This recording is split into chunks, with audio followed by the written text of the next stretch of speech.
100% interest. I mean, you still got some, you still got the win. That's all. Yeah. So I had a friend. I think that looks good. Yeah. So Lads, I was excited to play against my opponent here, Skinny Tanner, except he didn't know how to set up the chess pieces. What an idiot. I actually was shocked. His own king and queen needed to be flipped. Like, this kid, I mean, I'm over it. He tries to play a e4. I go into a Caro and he does the exchange. I don't know. I decided to bring my bishop out because that's what you do in the Caro Kann. Put it onto f5. You can't put it on g4 because the queen will take it. And here I just close off the pawn chain in the middle. Here I know the general theory is just to put your pieces onto some good squares and go for the minority attack. So that's what we decide to do. He puts his bishop on f4, so I just initiate a bishop trade, and I am happy because we can go for a minority attack and he's not going to have a clue what he's going for. Sometimes when I'm completely winning and dominating in a position, I start twiddling my pawns. So I started doing that like an absolute boss, waiting for Tanner to figure out his move. He tried to intimidate me with his flexing, but it didn't intimidate me. I wasn't nervous. And he decided finally on making a move. The bishops come off, I take back, and now I'm just going to play my knight to f6. He's probably going to develop his bishop and he'll probably short castle. I'll short castle. I swapped off his light squared bishop. Always good to swap off pieces when you're going for the minority attack. It just makes life simple. I was going to just win this game very simply, not allow any counterplay, just go up a pawn from doing a minority attack. So you can see on the board currently there's 4 pawns on his queen side and there's 2 for me. Well, technically there's 3 because I'm missing my C pawn and there is a pawn on the D, the D file. But yeah, here he moved his knight into B5. And so I just was trying to decide on where to put my queen. I thought it was touch move, so I kept my finger on the piece. That's how I play it over the board. But I played the queen over to B6 and just asking him, what are you doing with your knight? It is defended by the queen. But I didn't want him jumping in any further. He was tempoing my queen, so I had to move my queen. But now I'm just going to get ready to castle and go for this minority attack. I mean, it's such a simple game. That's what the exchange Caro Kann generally is. Unless you get people that like sack a bunch of stuff and get really active and then it gets really intense. But generally, this is a very simple game. We've both castled kingside. And now the magic's going to start happening with the minority attack. He jumps his knight in first, eyeing the pawn on f7. But I didn't really fear that. I was like, okay, doesn't do anything. And then I realized I don't have my knight on c6. Like, what exchange Caro Kann doesn't have a knight on c6? I don't know where I forgot to put the knight on c6 when that happened. I was like, this is strange.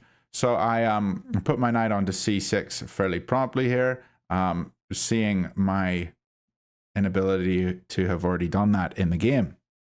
My opponent moves his pawn to f4. I looked at this and I thought maybe there's a chance that I can have some kind of attack on his king as that pawn is pinned, but for now I'll just kick his knight.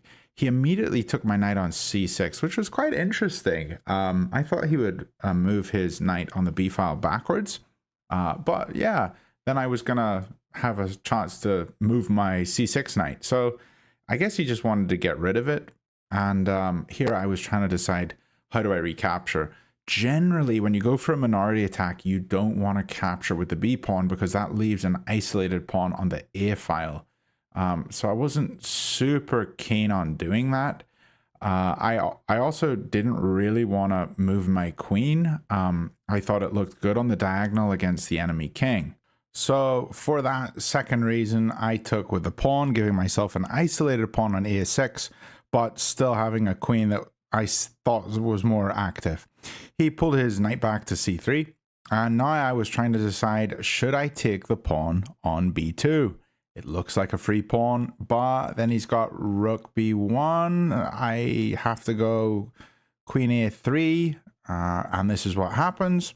And now I'm on the diagonal, but I'm up a pawn. So I think my minority attack has worked. I was feeling pretty confident here. I started to spin my knight. We leveled up from spinning the pawn to now spinning the knight. And I was feeling pretty excited about this. He brings his rook all the way up to b6, hitting both of my pawns. Now, my pawn on a6 is defended, so all I had to do here was defend my pawn on c6. I also thought about maybe, is there another way I could attack one of his pawns? I thought about bringing the queen back to maybe, briefly just thought about bringing it back to d6. But I decided promptly on pushing here. And pushing looks very good, because if he captures, queen captures, and I'm hitting his rook, and the pawns have come off, and he's got two isolated pawns, they're going to be easy targets. If he doesn't take, then I have a pawn push all the way up to c4, and that looks like a powerful pawn. Big Tanner was really contemplating this rook move here, and he put his rook onto b1. And so his rooks are now doubled, and it's not going to be so easy for me to kick them away. I was really wondering, do I push the pawn to c4 here? Do I capture on d4? Or do I try to get my knight onto a more desirable square to help out with all the pressure down the b file? I also somewhat considered just making some luft for my king, and then thought the pressure on the b file is quite a lot, so I want to get my knight involved. So I put my knight on d7 so that my other rook can come over to b8 and be supported also by the rook on a8. And here I've sped the footage up 5 times the speed because little Tanner was having a long think here. He really wasn't sure on what he should do, but eventually I think he decided on moving his rook back from b6 to tempo my queen. There was much rejoicing, and now I had to decide, where am I going to put my queen? I decided on slinking it back to a5. It looked like the best square I could put it on. He snuck his queen over to e3, and here I decided to push the pawn and hit his rook. Now his rook's in danger, and he still wants it to be very active on the b file, so he started eyeing up the board where he could place it, and he stuck it all the way up on b7. A very nasty move because he's attacking my knight. Now I did quickly think about bringing my rook to b8. If he takes my knight, I take his rook on b1, but then he could capture with his knight, so none of that really worked. But I did consider it, and he was kind of surprised by my move queen to d8, just defending my knight. I have all 3 of my powerhouse pieces on the back rank, so there's no issues here. I thought what I decided to do was totally fine, and maybe my knight had served its purpose trying to slink back over to d7. Maybe it needs to go back to f6. So I was okay with this. Here, little Tanner decided to switch things up and put his rook on f1. And so now all the focus is on the other side of the board. And while he was looking over on the king side of the board, I hoped that my next move would go unnoticed, and hopefully I could maybe get 2 moves in 1. He glanced over to the other board, and I took my chance, hoping he wouldn't notice. I then actually felt a little bad about it, and I told him I just played rook b8, and he acknowledged that, and we continued the game in fair fashion. He captured my rook, unfortunately, on b8, and I couldn't quite decide, should I take back with queen or with knight? Because my queen was on a nice diagonal looking over to h4. Just seemed like a good defensive piece. And so I did decide on recapturing with the knight. So knight on b8, there is no mate. I don't know if that's a saying, but he promptly pushed f5, trying to go for a big attack. I knew I had to get my knight back into the game, so I put it on c6. Since I moved my knight, Big Tanner decided he would also move his knight. If you can't come up with your own creativity, you just steal from other people. That's what he did. He stole my idea of moving a knight. So he just wanted to move his own. And he was really contemplating on where he should put it. He didn't quite know. I was feeling very confident because, as you can see, I have 7 pawns on the board. Only one of them is isolated. My opponent has 6 pawns and 2 of them are looking very grabbable. Although he's only got 1 isolated as well. He's got 3 pawn islands technically. I decided putting my queen on f6 since his queen was on that side of the board too. Thought I'm up a pawn. I can play more defensively here. And my opponent played his pawn up to c3, just solidifying his little pawn cluster in the middle. I decided to get a bit creative and move my knight to e7, attacking his pawn on f5. And you know what Tanner did? Little copycat Tanner, as I like to call him. He also moved his knight to put pressure on that same square f5 where the pawn resides. In this position, I did decide to capture the pawn. So I captured. But Tanner kind of blew my mind and played his knight to h5. I was like, whoa, this is strange. I had a long think here. I wasn't sure where to put my queen. I immediately thought queen h6 looks pretty interesting because I'm tempoing his queen, but I didn't know if that was correct. I saw queen g6 as well.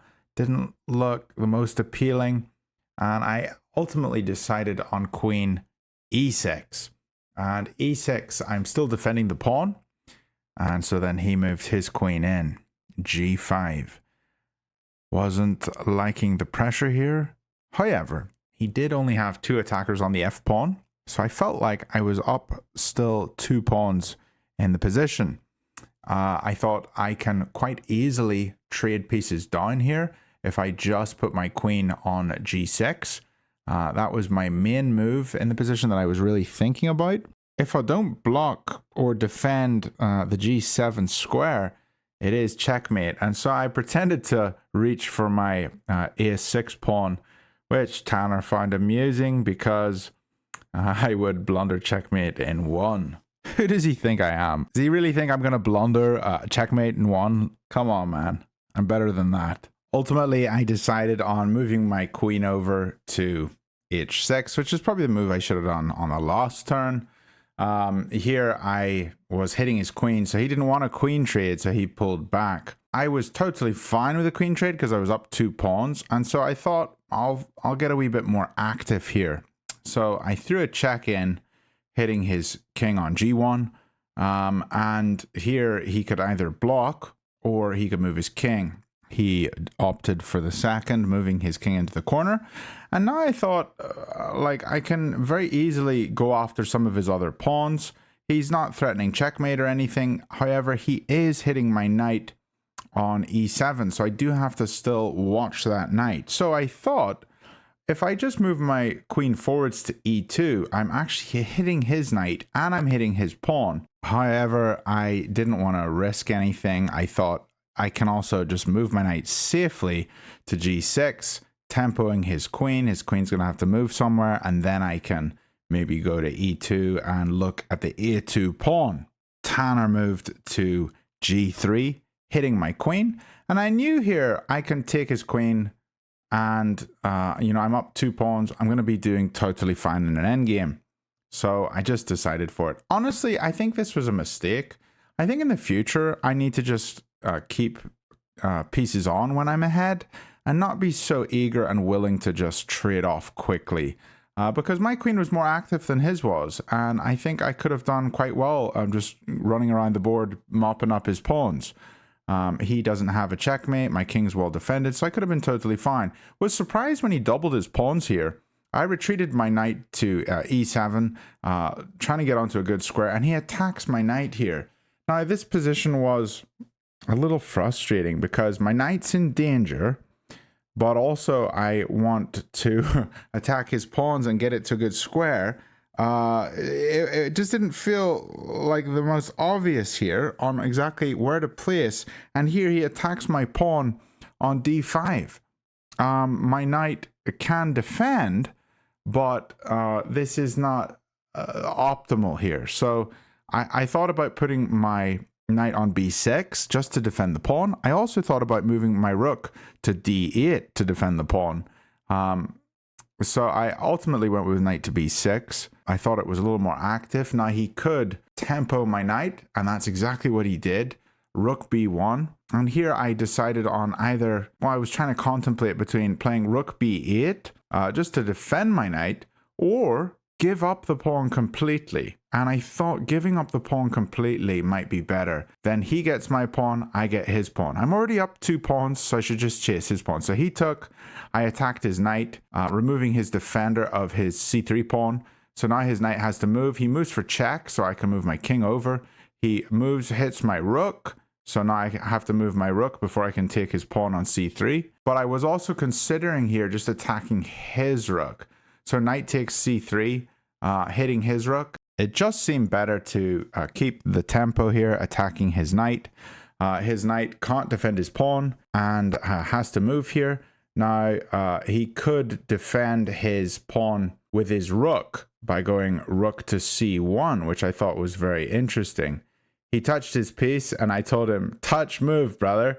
And then he jokingly said something. We weren't playing touch move, although moving his rook is ultimately what he decided on. He slides his rook up to b4, and here I had to make a decision. Do I take his pawn or do I take his knight? And I decided quickly to take his pawn. Probably should have just taken his knight and keep the rooks on.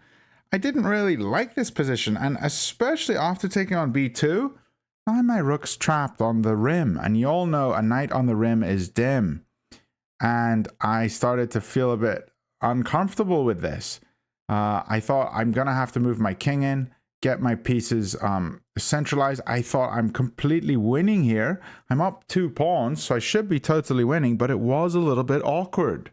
Tanner hits me with rook to c2, and I don't have a good square for my knight. And I told him this isn't right. You know, I was angry. I hate chess. And he laughed because he knew that he had a chance here. So I had a bit of a think and moved my knight to b4. He captured, I captured his rook, and he captured my rook. My king moves in, and now we are into a fast-paced endgame. I can't believe that I put myself in this position. He moved his king, I moved my king, he moved his king. I took his pawn like an idiot, getting forked. My outside pawn got forked, and I knew this is where I had blundered it all. I did, however, have a few sneaky plans. I was in check and played g5. He took my pawn on a6. I played h5, and then we realized I couldn't do what I did because I was in check. So he went back a few moves, and I moved my king instead. He took on a6, moved to b5 or g5. He moved his knight in. I don't know what to do here. I'm stressed. I'm upset. I'm frustrated. I'm a little angry. I'm anxious. I'm annoyed. I'm just so infuriated that I could be in a losing position against this skinny kid in front of me. Like, I'm Blunderman. I'm a fantastic chess player, and this kid is beating me. And you know, and it just frustrated me so much. I moved my king. He can't check me because I have a pawn guarding the, what is that, e6 square, but he hip hops his knight around. I move my king. Everything's hopeless. He moves his knight in. I attack. He looks at the pawns. He decides, do I want to keep checking? Do I want to take this pawn? He grabs the pawn like a greedy man on h7. I was infuriated. Couldn't believe what was happening here. I decided to push my pawn. He moves his king. I move the pawn up to f6. And here he jumps his knight around, blocking my king's retreat. I said, dang it, this isn't right. I shook my head in frustration. Tanner said, yeah, this is right. I'm destroying you, you fool. And I was really trying to find a move here. Couldn't find anything. Everything's losing. I check his king. He takes my pawn. I move into the center. And now a beautiful, beautiful idea. If he pushes to g3, it's a stalemate. None of my pieces can move. But he unfortunately goes knight d7. I was very upset because that was my last chance at getting a stalemate. And so we just blitz out the rest of these moves. King g6, g3, f5, king to d4, king f7, king e5, king e6. He takes my pawn, I take his knight, he takes my pawn, I move my king. He moves, I move, he moves, I move, he moves, I move, he moves, I move, he moves, I move, he moves, I move. Maybe I moved more than that, or he moved more than that, I don't know. Check. And here he sacrifices his pawn, and I resign the game. Good kid. Oh, man. Oh, dear. Well played, Big Tanner. You were a monster and destroyed me. Lads, I'm really ticked off. I have a burning passion in my heart right now. Tanner beats me. I'm gonna crush him next time. Like and subscribe. Let me know what you think about this kind of video. And I'll see you all very soon. Bye for now.